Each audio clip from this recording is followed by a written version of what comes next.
The main message is that the people of Zimbabwe are fed up. Oh, dzokoro nesimba. Ngatibonyaso chidzokoroza timbochivila tezeka munzwe zviri kutaurwa panapo. Totipula. The main message is that the people of Zimbabwe are fed up. Muri Zimbabwe zvina kumira zvakanaka, nyaya dziri kuitika iko zvinezvika atoma 1 chao. Ende kuona inini ndichinge ndatouya nadzo manje. Boss dzakanaka kana dzichitaurwa neumwe wanhu ikoko. Munongodzinzwa manzwira munodzita. Kwete inini handigone kutenderera kudai so. Ndongotaura ndichingonanga dyo because inini iko zvinezvidedzera kuti ziso pamuroi. Pane nyaya dziri kuitika, pane ma streets zvaari kutaura izveso. Ndiri kunzwa kuti Zanupf orders miners to pay $3,000 each for party conference. This is the current situation right now. Ndo nyaya iri kuitika, mazitsamba acho atobuda, ndo nyaya dziri kutenderera dziri kuitika. I don't know kuti iyi munoitorawo sei, but I think we need to discuss and I think we need to dig deep on this one. Saka regedza tinyatsodzika nayo, tinyatsonzwa kuti zviri kufamba sei. So panapa ndiri kunzwa kuti Mutare, the office of the president and cabinet in Manicaland has issued a directive compelling miners in the province to contribute a minimum of $3,000 each towards ZANU-PF's forthcoming 22nd National People's Conference. A letter dated September 28, 2025 and signed by the Minister of State for Provincial Affairs and Devolution, Mishek Mogadza, states that the contribution is mandatory and must be paid by October 2. The letter, bearing official government letterhead, follows a provincial fundraising meeting for the ruling party's conference scheduled for later this year. As per the resolution, all miners are required to contribute a minimum of $3,000 towards the fundraising efforts for the conference. The letter reads, this contribution is mandatory and aims to support the success of the conference. The directive has already stirred outrage among miners who say the ruling party is abusing state offices and government authorities to raise funds for partisan activities. This is extortion. We are already struggling with high operational costs, electricity shortages of poor prices for our minerals. Now we are being forced to bankroll political party event. One small-scale miner told ZimLife. Critics argue that the move exposes the blurred lines between ZANU-PF and the state, with governance structures being used to advance party interests. The ZANU-PF annual conference, typically attended by thousands of delegates from across the country in a major event on the party's calendar and often used to consolidate political power and endorse police positions. Mutare will host this year's conference from October 13 to 18. Ndo mnyaya yacho mamirira yakaita, saka pari kunzi by thunder by fire, whether you like it or not. Usingade, because these people vagara vanotoita vanhu vasingade. Hapana kana wana anotaura kuti pane zvakamboitirwa ne these people achida. Vanotokuitira by thunder by fire by ginya. Saka ndo zviri kuitika iko zvinezvi. Musingade muri kunzi you must pay $3,000 kuti vaende vanosupporta that conference irikuda kuitwa iri kuitirwa kwaMutare. Saka paro vakangoenda kunobata vekuma mines ega. Right, ndombaya nechitaura manje ndingomuzi ZANU-PF homwe kuti tese tinokwana imomo makufanda homwe futi. Homwe imimi muri muhomwe imomo muri kuifanda. Saka munoidi party yekuti inenge ichikutorera itu mari to muri kudya to muri kushanda toto. What for? Muri right. Ndotombotira kutombobvunzawo. Even kuna vanhu vanodingirikana vanozvitaura ngachimhanyizana vanhu vava kuti dzinokakata here, adzisi kunyima namoto here mumusoro. I was like, tell me what for? Wotaura kuti munhu vanhu vavasvika kutosvika kunana 20 something, ndozwa rimwe rakuti 2033, rimwe rakati 2035. Muchiramba muchiwapa ma 3000 iwa. Muchisvika kupi kunazvo? Zvozodii mangwana naimi vanhu.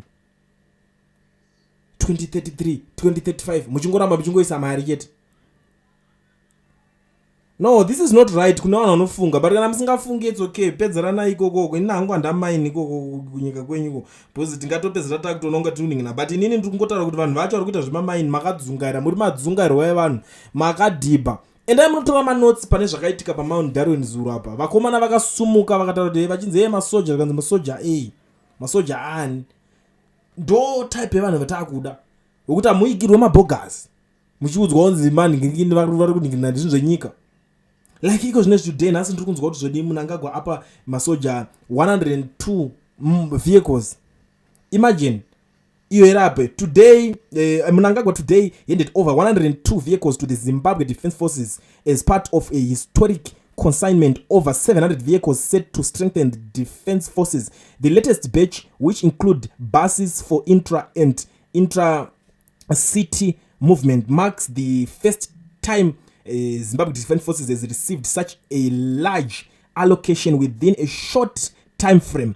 The vehicles also address conditions of service for senior officers, many of whom had gone years without receiving their full entitlements. Ndoba mirira yakaita saka vari kutotambidzana muchovha. But I don't know, guys, maybe inini ndini ndinogona kunge ndine problem apa. Please correct me if I'm wrong. School me kana muchiona kuti ndinenge ndichiri ndakatira skembi jana panyaya yacho. What is wrong with your president nenyaya yekupa vanhu mota? Akanyatsonzweiko pamota mudharaunda chaakanyatsomunakidza pamota kana kuti chaakanyatsofunga pfungwa dzake kuti munhu akapuwa mota zvinhu zvese zvinobva zvatanga kunyatsofamba bhobho? Chii chakanyatsofila because mapirwo acho ari kunzi vazonzwa iso mazimota ananhingi vazonzwa kwese kwaari kuenda women's league mota what for? Dzimbori dzeiko? Pastors for ED rimwe rakatobuda ndakatengerwa benzi rangu inini wakandiona ndanga nditori rombe but inini ndakatengerwa zibenzi rangu neZanupf and I was like iwe chamariwe, what are you saying? Kudombonyatsoti kudii? Munhu atoparidza muchechi akatomira akatogerwa mumuziva mani panho anogerwa akaiswa chilaini chewaiti munhigirikinomu amene ndanenge kadhirowa choko here ndotonongo paipa ndokatongona oge haya inenge tongoro ndege kandege kakadhironi kake dzinodamburana haya paipa dzinodamburana paipa dzinonyimana moto.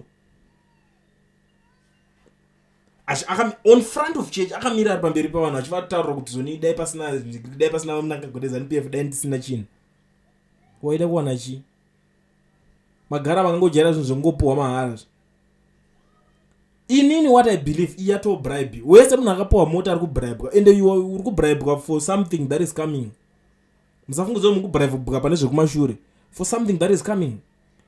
Imagine kuti pavanototanga kuti vaive vapinde mupawa vaite zvinhu zvavanoita even kunga kukampena kuita sei vakomana vanoinvesta a lot of money. Now they are investing another money. That's what they are doing. Ichange mari yaya musambu chero dzikaita ngane mota dzinedzanzapo vakomana vari kutora mari. Izvozvo unonzwanza pazuva kambani yakati nenanhu kambani yakati mune muchitipawo mari dzakadai vana kudedzera donation. Vakomana unzai madonations kunoku imimi mutaitai muchitoona zvatopera vatopedza nemi. Kutransport kushamari ta muchitoona vatopedza nemi. Kumatogets kuita muchitoona muchazodii? Ndopa muchazopepuka muvhurika maona kuti munhu angononga achitotora kana $500 million per month. What's next? Muchazodii nazvo? Dzinongosara dzangonyaya. Nosara chinhu chalutwa left right center chaitwa scrap. Zuro ndizuro takataura vakomana makombe vakutonzi 50 mari pakufamba mutonas. Imimi varombo vacho ndimutodzera kusafiswa. Panotoiswa zvimwe zvimapolisi zvekudzvanya varombo iwe Zanupf haimbovhotera nopfumiye. Vanhu ndodzi vanovhotera chacho. Those guys vamunoona dzimwe mbavha dzese dzinozonzi zvigananda zvezve havana mavhotsi masvino avanoisa because ivo pachavo vashoma. Tikutaura zvekuti machembera ari kunana chiredzi. Tikutaura zvekuti vanhu vari kunana uzumba vacho vavo. Vanodawo something better. Vanodawo something chinobatika chinooneka. Bari hapana. Varombo ndimonoswera muchidzvanywa pari kunzi maminers ese anokuringa ione kune chismall mine chako chizviti miners for ED unokonza right 3000 ikudiwa ipapo uchaiwana kupi nemakavira anenge achiita sempo iwayo kutoziva zvechigweje chitokava sempo 3000 saka ungonzi hazvinetse munhu wese ari kuchera ngatipo something what ndimbodi yechiko ora indombobvunza vakasabvisa mari iyoyo chii chinoita zoitika because zvekuti ndotoridza to dzimwe nyaya vakasaibvisa chii chinozoitika because this have got nothing to do with government zvine chekuita ndi political party. Ai mano ityai Mwari.